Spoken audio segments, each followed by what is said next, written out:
Oh boy. Consoles are heavy. Alright, let's begin the video.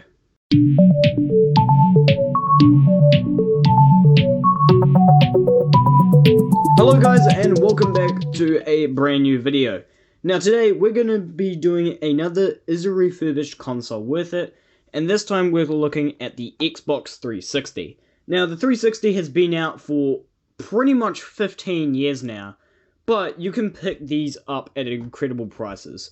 So in my scenario, this is a 4GB Xbox 360 Slim, and I got it for just over 60 New Zealand dollars, which is probably around 40, 30 in US dollars. So that was a really good buy, and I got this straight from EB Games, not that far from me. So let's go over whether or not a refurbished console is worth it, and we're going to be doing it in the form of the 360.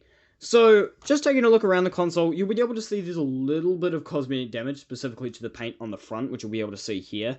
But other than that, it's in relatively decent condition. So you still have your USB ports under there, you still got your sync button, and if we flip it over, God, these are heavy, you'll have all your I/O at the back. So you've got your power, you've got, I think that's optical audio, you've got your AV connector, Ethernet, and you've got, I'm not sure what that port is, I think that's for Xbox Connect, so that's the Connect port right there. I'll put some B-roll in so you guys can see that.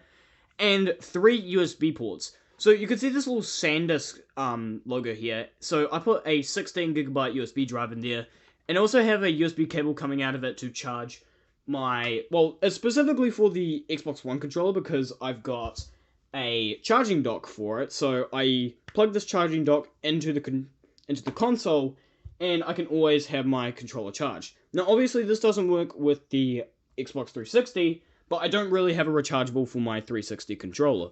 So, yeah. And it's still ridiculous that they're still shipping these controllers, and I accidentally turned on the console. So, actually, we'll look at that at the same time. So, you can see the disc tray right there. It looks relatively good condition, and of course, this is the Slim model. It has those touch-sensitive buttons, which I'm not the biggest fan of, but it's there anyways. Okay. Now, I think one of the best parts of the 360, in my opinion, is the controller. This controller is legendary, although in this case it's a little bit dusty.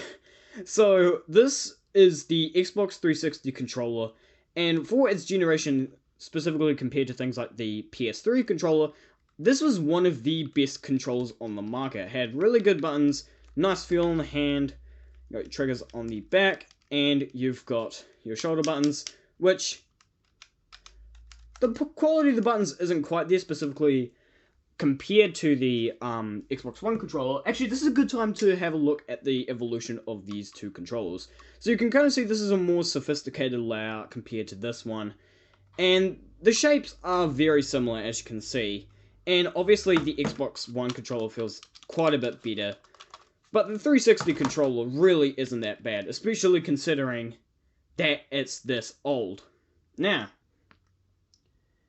as you might have been able to notice, this one came with a white back cover, so I've got some AA batteries in there. Like I said, still haven't got rechargeables for this thing, but once I do, this is going to be great. I also need to get a second controller, so that's one thing as well.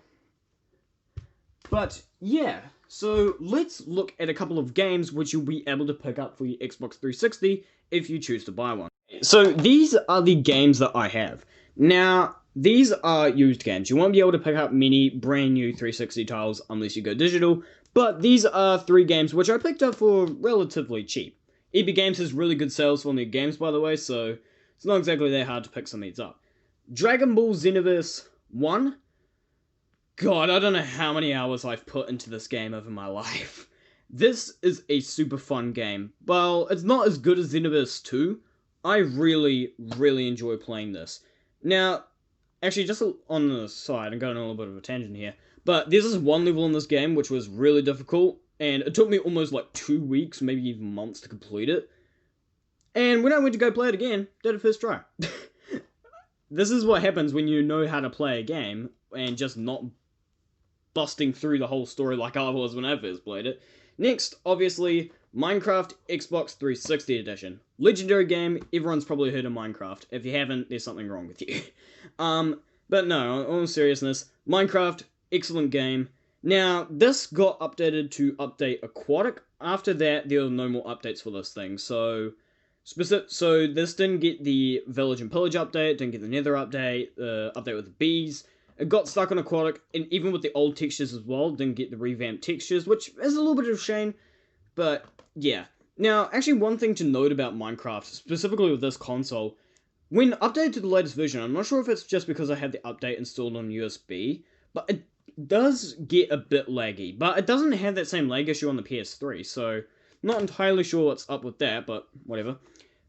And this is Halo 4. Now, I haven't actually played much Halo 4, but I did get it for like $9. So, it was a pretty good deal. I actually got it from a nearby video shop, or a DVD rent place. Video in Ashburton. This is actually quite good, Halo 4. I remember really enjoying it. I can't even get past the first level. I suck at first-person shooters. But yeah, in all seriousness, these are kind of the staple games for me.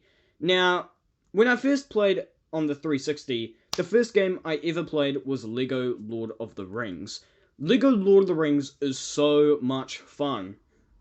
Now, you might be sitting here thinking, oh, it's a kid's game, oh. Yeah, it is, but it's fun. It's fun as hell. And I grew up playing a lot of those Lego games, and I still play them today. They're fun as hell, especially Lord of the Rings. So, yeah, I don't actually have any of the Lego games to show you, but I will put up some B-roll to just show you a little bit of gameplay of those games, if I remember to do that, which hopefully I'll be able to do. Now, coming back to the original question, or I guess the main point of this video, is a refurbished console worth it in the case of the Xbox 360?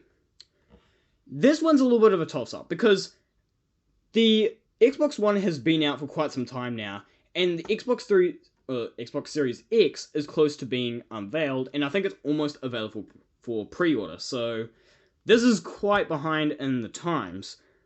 But, like I said with the 3DS, and revisiting that, I actually think that the Xbox 360 is a good buy. Now, on the subject of the 360, I wouldn't pay very much for it. If you're paying more than, say, 100 New Zealand dollars, I'd probably say no, because you can pick up a super cheap one like I did, and then add USB storage to it for not really that much money. So you could literally get more storage without having to pay more. And yeah, this is a good buy, but your mileage may vary. So if you're looking at buying a 360 just if you're bored or something, this would have been really good over quarantine. This was great for over quarantine here.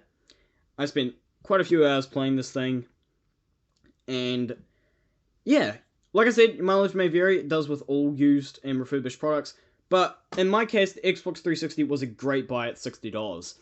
Now, there's not really a now, because I've already mentioned that like 20 times, but I think that's going to wrap it up for today's video. So if you guys did enjoy this, remember to hit the thumbs up button or subscribe to the channel, and catch you guys in next videos.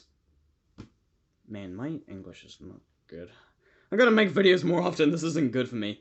Yeah, hope you guys having a great day. Leave a like, subscribe, and we'll catch you in the next one. Peace out.